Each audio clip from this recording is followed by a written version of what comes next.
Compass ও পেন্সিলের সাহায্যে দুটি ত্রিভুজ আঁকব।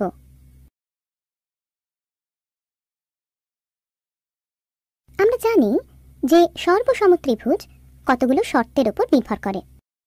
এখানে জেনে রাখা ভালো যে বাহুকে ইংরেজিতে সাইড ও কোণকে ইংরেজিতে অ্যাঙ্গেল বলে। চলো এবারে আমরা ত্রিভুজের বাহু ও কোণ শিখব। যেমন একটি ত্রিভুজের তিনটি বাহুর দৈর্ঘ্য অপর একটি ত্রিভুজের অনুরূপ তিনটি বাহুর দৈর্ঘ্যের সমান হলে তাকে আমরা বাহু বাহু বাহু বা SSS শর্ত বলবো। একটি ত্রিভুজের দুটি বাহুর দৈর্ঘ্য ও তাদের অন্তর্ভুক্ত কোণের পরিমাপ অপর ত্রিভুজের অনুরূপ দুটি বাহুর দৈর্ঘ্য ও অন্তর্ভুক্ত কোণের পরিমাণের সমান হলে তাকে আমরা বাহুকোণ বাহু বা SAS শর্ত বলবো।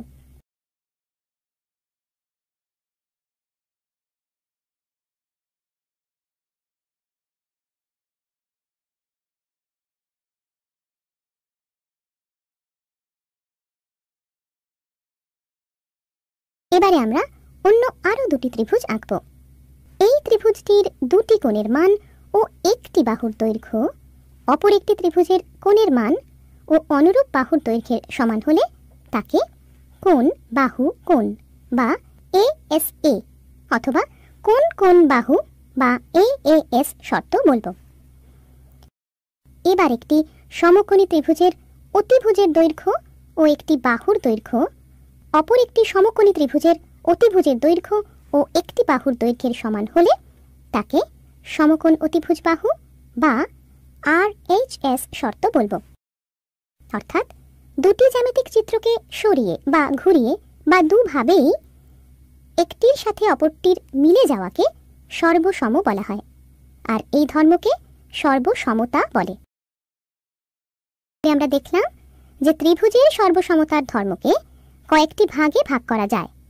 সেই ভাগগুলি হল বাহু বাহু বাহু বা SSS, বাহু কোণ বাহু বা SAS, কোণ বাহু কোণ বা ASA, সমকোণ অতিভুজ বাহু বা RHS।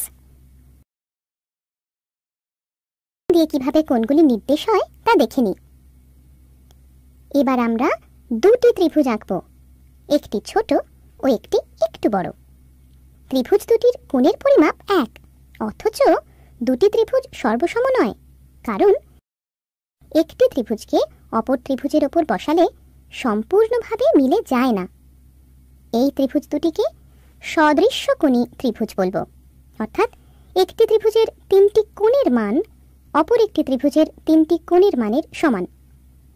তাই দুটি ত্রিভুজের কোণ কোণ কোণ বা AAA সর্বসমতার শর্ত হতে পারে না।